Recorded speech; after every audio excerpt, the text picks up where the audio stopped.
the last part of the introduction from The Darkening Age by Catherine Nixey.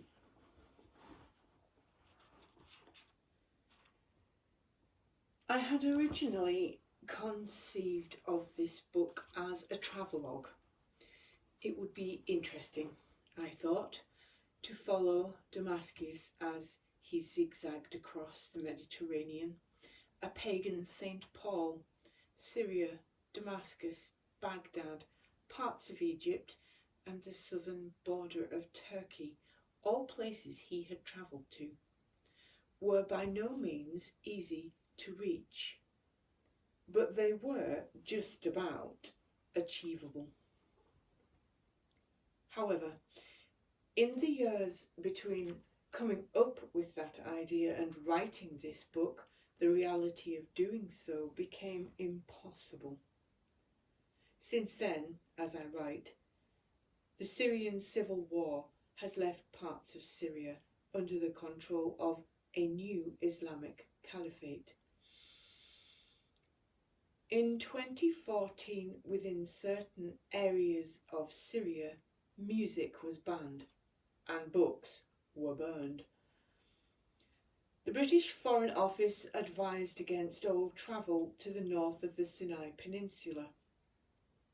In 2015, Islamic State militants started bulldozing the ancient Assyrian city of Nimrud, just south of Mosul in Iraq, because it was idolatrous. Images went around the world showing Islamic militants toppling statues around 3 millennia old from their plinths, then taking hammers to them. False idols must be destroyed. In Palmyra, the remnants of the great statue of Athena that had been carefully repaired by archaeologists was attacked yet again. Once again, Athena was beheaded. Once again, her arm sheared off. My imagined journey had become impossible. As a result, this book became a sort of historical travelogue instead. It travels through the Roman Empire, pausing at certain places and certain times that are significant. As with any travelogue, each of the places I have focused on is a personal choice, and in a sense, an arguable one. I have chosen Palmyra as a beginning, as it was in the east of the empire in the mid-380s.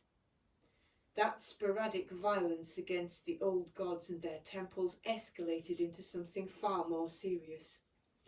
But equally I could have chosen an attack on an earlier temple or a later one. That is why it is a beginning, not the beginning. I have chosen Athens in the years around AD 529 as an ending, but again, I could equally have chosen a city further east whose inhabitants, when they failed to convert to Christianity, were massacred and their arms and legs cut off and strung up in the streets as a warning to others. This is a book about the Christian destruction of the classical world.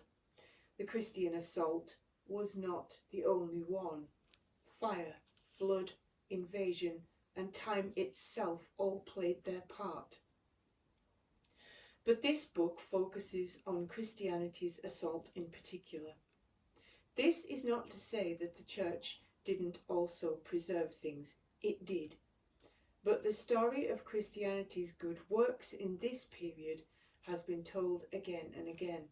Such books proliferate in libraries and bookshops, the history and the sufferings of those whom Christianity defeated have not been.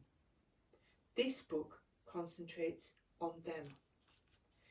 The area covered is vast, so this is a piecemeal history that darts about through geography and time. It makes no apology for that. The period covered is too long for a linear crawl through the past. and the resulting narrative would be quite simply too dull. This is also a narrative history. I have tried to give a sense of what it felt like to stand before an ancient temple, what it smelt like to enter one, of how pleasing the afternoon light was as it fell through the stream in an ancient bathhouse. Again, I make no apology for that either. This approach has its problems.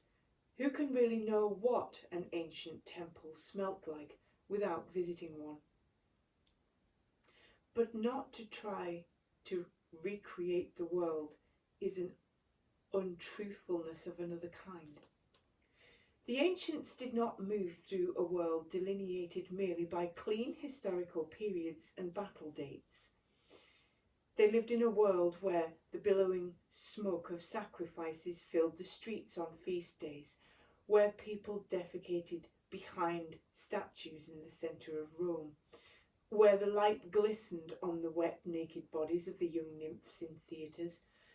Both dates and bodies are essential to understanding the people of this period. Any attempt to write about ancient history is fraught with difficulty. Hilary Mantel once said that history is not the past. It is what is left in the sieve when centuries have run through it. Late antiquity offers slimmer pickings in the sieve than most.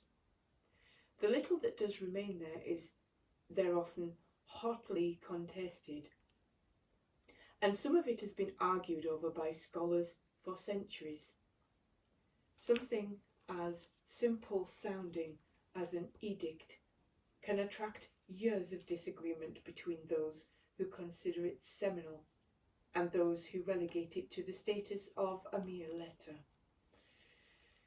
I have footnoted some of the most significant controversies, but not every one. It would have been impossible not to mention unreadable. What remains, whether quarrelled over or not, should be treated with caution. As with all ancient history, the writers I quote had limited viewpoints and their own agendas. When St. Chrysostom gloated that the writings of the Greeks had been obliterated, he was more voicing a hope than stating a fact. When St. Martin's biographer wrote glowingly of how Martin had violently burnt and demolished the temples throughout Gaul, the aim was less to report than to inspire. Propaganda, we would call such writings now. Every point these authors make is arguable, every writer I quote is fallible. They were, in short, human, and we should read them with caution. But we should still read them, as their tales are worth telling. My narrative opens in Egypt, as monasticism is born, then moves to Rome, as this new religion is beginning to make an appearance there. It then travels to northern Turkey, to Bithynia, where the first record of the Christians by a non-Christian was written. It goes to Alexandria in Egypt, where some of the worst desecration of all took place. And it goes far into the deserts of Syria, where some of the strangest players in this story existed. Monks, who, for the love of God, lived out their entire lives standing on pillars or in trees or in cages. And it travels in the end to Athens, the city where Western philosophy may be said to have really begun, and where, in AD 529, it ended. The destruction chronicled in this book is immense, and yet it has been all but forgotten by the modern world. One of the most influential church historians would describe the moment when Christianity took control as the moment at which all oppression ceased, a time when men who once dared not look upon greeted each other with smiling faces and shining eyes. Later historians would join in a chorus of agreement. Why would the Romans not have been happy to convert? They were, runs this argument. Sensible people have never really believed their own religion anyway, with its undignified priapic Jupiters and lustful Venuses. No, runs this argument. The Romans had been Christians in waiting, ready and willing to give up their absurd and confusing polytheistic rituals as soon as a sensible, for which read monotheistic, religion appeared on the scene. As Samuel Johnson would put it, pithy as ever. The heathens were easily converted because they had nothing to give up. He was wrong. Many converted happily to Christianity, it is true, but many did not. Many Romans and Greeks did not smile as they saw their religious liberties removed, their books burned, their temples destroyed, and their ancient statues shattered by thugs with hammers. This book tells their story. It is a book that is unashamedly mourning the largest destruction of art that human history has ever seen. It is a book about the tragedies behind the triumph of Christianity.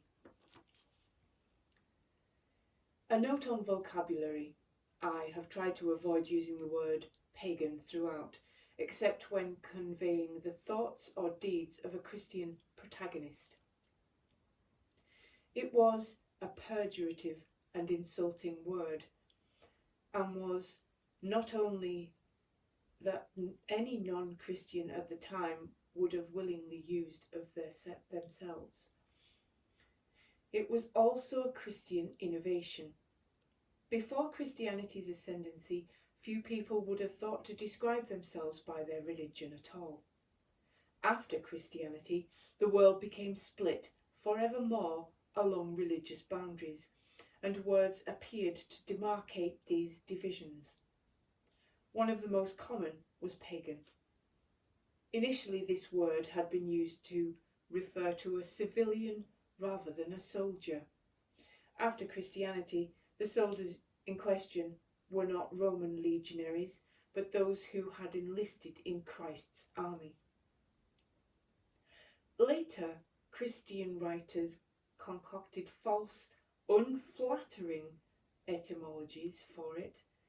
They said it was related to the word pagus, to the peasants and the field, but it was not.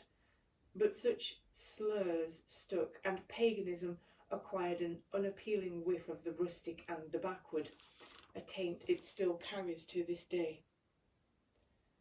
I have also, where possible, generally avoided ascribing modern nationalities to ancient characters, and have instead described them by the language they chiefly wrote in.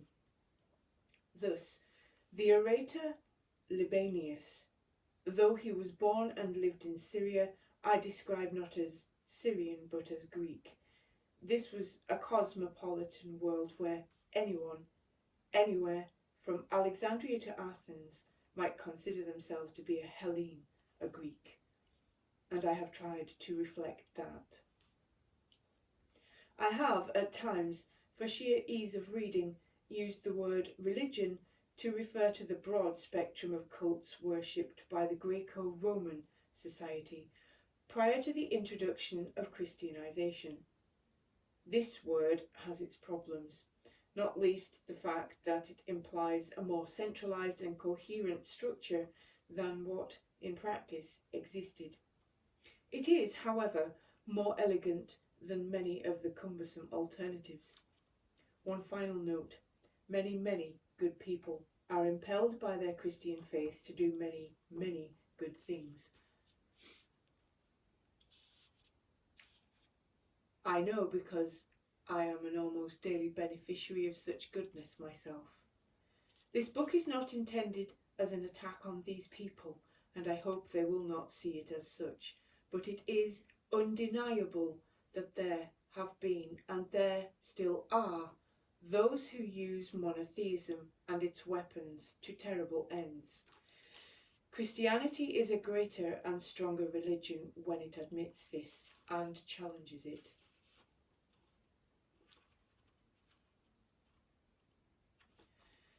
Chapter 1. The Invisible Army. Behold, I give unto you power to tread on serpents and scorpions, and over all the power of the enemy. Luke 10:19. Satan knew how to tempt St. Anthony. One day in a far corner of the Roman Empire in Egypt, this prosperous young man caught the attention of the evil one when he did something that was at the time very unusual. Aged about 20, Anthony walked out of his house, sold his possessions, gave all his land away and went to live in a pigsty. The Roman world of AD 270 was not one that usually celebrated the simple life. Indeed, if he had looked out across this realm at this time, then Satan might have allowed himself a satisfied glow that his work had been well done.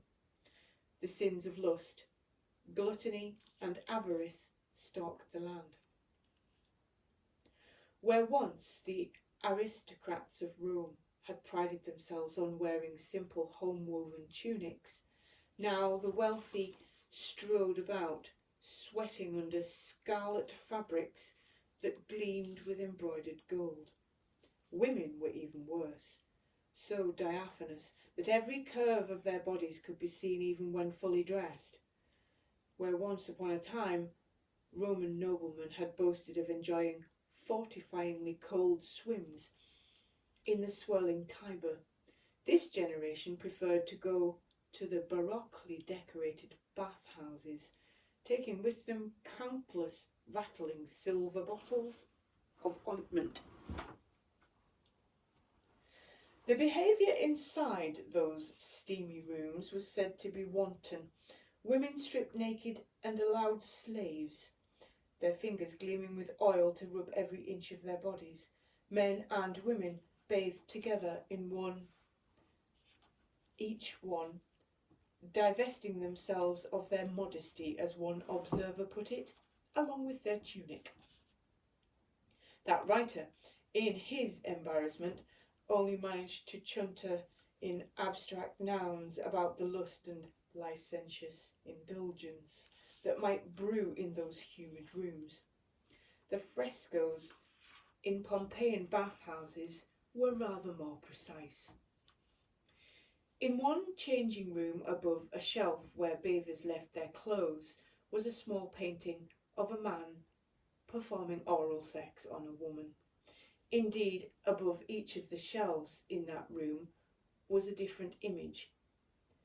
A threesome above one, lesbian sex above another, and so on. A rather more memorable method, it has been speculated, of marking where you had left your clothes than a locker number. Had Satan looked at the empire's dining tables, then he might have concluded with satisfaction that the behaviour here was little better. Centuries before, the Emperor Augustus had relished a simple diet of coarse bread and handmade cheese. Such parsimoniousness didn't last. Soon gourmands were supplying 100-year-old wines cooled with snow water out of jewelled goblets and sourcing their oysters from Abydos. All of this while many starved. Though not even those at the best tables could be sure of the best food and drink in this showy, hierarchical world, hosts stratified the wine they served their guests, giving the worst wine to the least important diners, the mediocre wine to mediocre men, and the best wine to the best men. The young Antony, before he set out to that pigsty, had been the sort of man who could, in time, have earned the finer wines at dinner. He was a provincial, true, but he was also youthful, handsome, fit and healthy. He had been offered reasonable education, even if, in the time-honoured way of privileged young men, he had declined to make the most of it, and he was wealthy. He had recently inherited hundreds of acres of enviably good farmland. He was at just the age when a man ought to start making his mark on the world. Instead, Anthony abandoned it all. Not long after his parents' deaths, he had been in church when he heard a chapter from the Gospel of Matthew being read. "If thou wilt be perfect," it said, "go and sell that thou hast and give to the poor, and thou shalt have treasure in heaven." And he had promptly done so. 15 years later, Anthony would soon become so famous he could be known by his name alone. Decided to go even further, setting out to live in a deserted Roman fort on the edge of the Egyptian desert, where he stayed for 20 years. Later, he would go further still, making his home on a mountain by the Red Sea, and he would stay there until he died AD 356. Anthony was not one of the empire's gourmands. No Sicilian lampreys for him. Instead, he ate only bread, salt and water, and precious little of that, eating only once a day after sunset. It can't have been a meal to look forward to. While he was in the fort, bread was brought to him only twice a year. Little about his life would have whetted the appetite of an aesthete. Anthony slept on a simple rush mat, covering himself with a goat hair blanket, and often he didn't sleep at all, preferring to spend the whole night awake in prayer.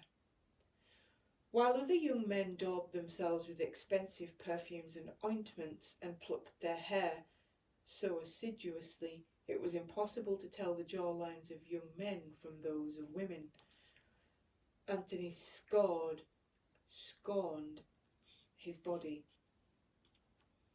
He assaulted it on a daily basis, refusing to use oils to anoint and clean it. Instead, he wore a hair shirt and never washed. He only cleaned the mud from his feet when he happened to cross a stream. It was said that no one saw his body naked until he died. It was a life devoted to isolation, humility, and self-abnegation. Yet just a few decades after his death, Anthony became a celebrity. The story of his life, written down by a bishop named Athanasius, was a literary sensation, devoured by readers from Egypt to Italy, and remained a bestseller for centuries. Young men read this account of punishing self-denial and, inspired, headed out into the desert in imitation. So many men went, it was said, that the desert was made a city by monks. Centuries later, Anthony would be revered as the founding father of monasticism, one of the most influential men in the history of Christianity.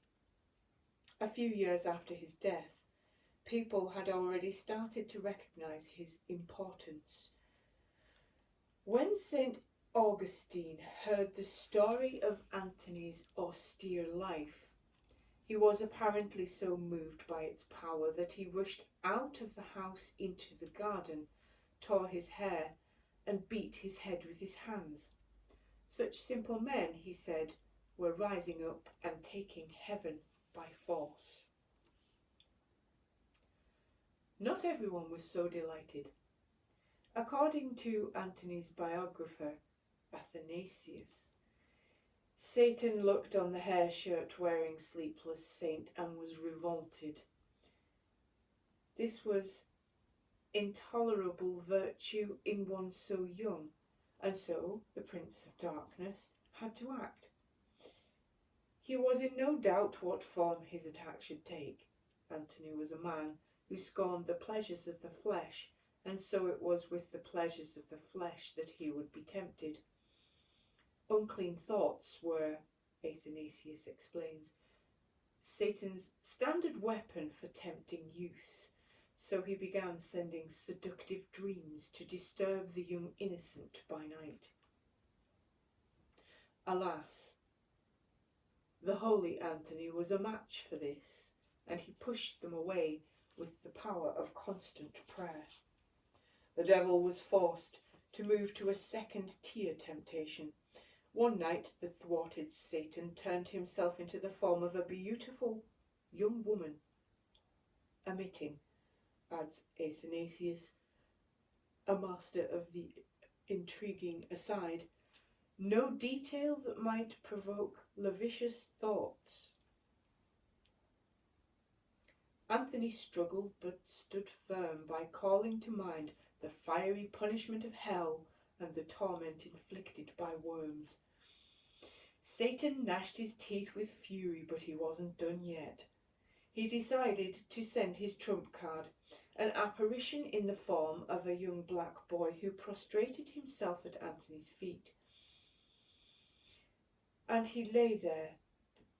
As he lay there, the demon announced he was the friend of fornication and bragged about how many chaste souls he had led astray.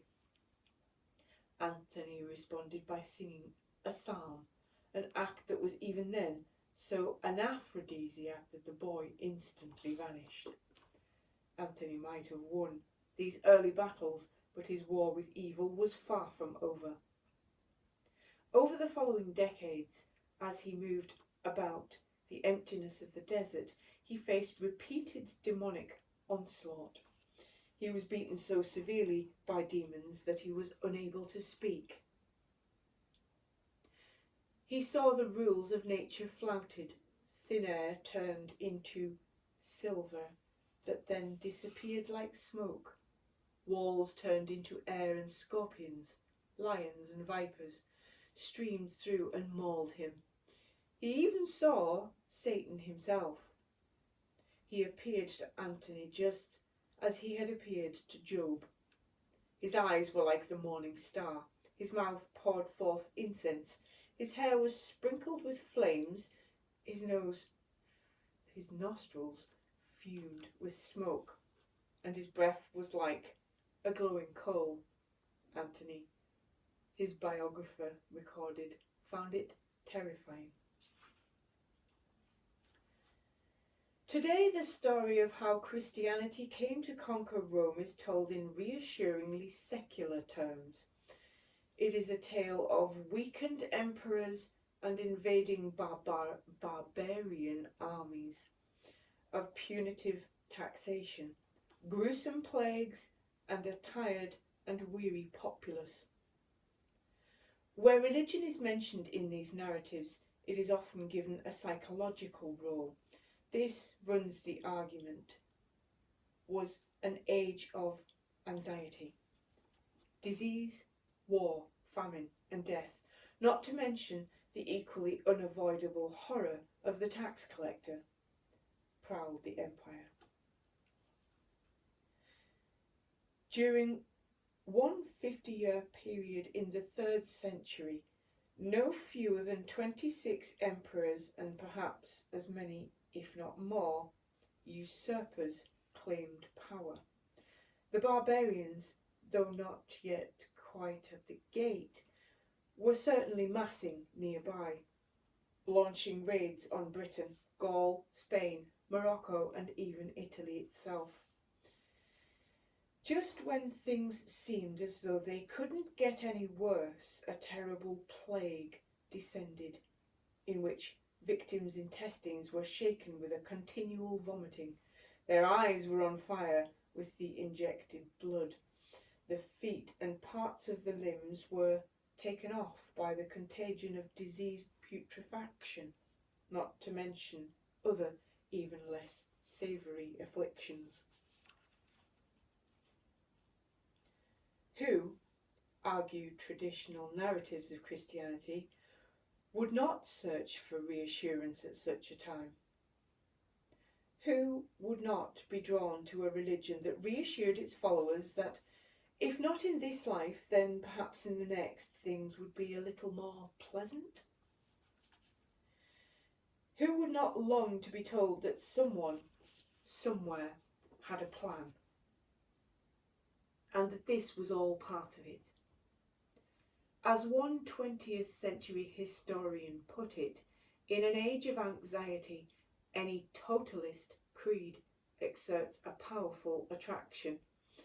One only has to think of the appeal of communism to many bewildered minds in our own day. But, continues this line of argument, the old religions from Rome did not offer such comfort. Far from it.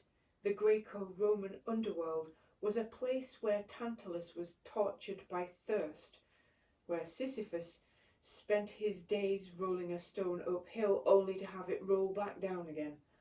Hardly the sort of place one might wish to retire to.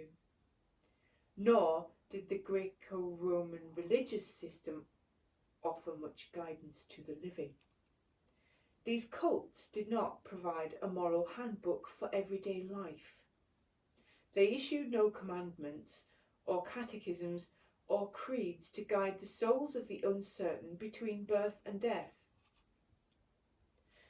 There were broad rules and demands for sacrifice. Admittedly, where the ambit of religion petered out, then philosophy might step in to provide some solace. But given that grin and bear it philosophy of Stoicism was one of the most popular of the age, this was a cold comfort at best. The world's a stage and life's a toy, as one Greek poet later wrote bleakly. Dress up and play your part. Put every serious thought away or risk a broken heart. Then into this chilly nihilistic world burst Christianity.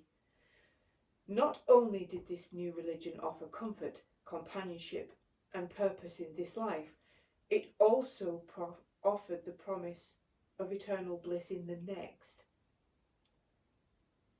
And as if all that wasn't tempting enough, it wasn't long before Christianity had even more to offer its converts. In AD 312, the Emperor Constantine himself proclaimed himself a follower of Christ. Under his auspices, the church was soon exempt from taxes and its hierarchy stated to be richly rewarded. Bishops were paid 5 times as much as professors, 6 times as much as doctors, and even as much as a local governor. Eternal delight in the next life, bureaucratic preferment in this. What more could one wish for? So runs the traditional argument, and indeed there is a great deal of truth in it. No doubt the lure of money, wealth, status, as well as the thought of eternal life, quite apart from the sheer good sense and kindness of many of Jesus' teachings, must have had an effect on the numbers wishing to join this relatively young religion. But that was not how Christianity was sold in the 4th century. The church was not marketed as a way to improve a tax bill or as a balm for anxiety. Christianity was not offered to the Roman Empire as an ecclesiastical comfort blanket against the ills of the world. This was not a lifestyle choice. This was not even about life and death. It was far more important than that. This was a war. The struggle to convert the empire was nothing less than a battle between good and evil, between the forces of darkness and those of light. It was a battle between God and Satan himself.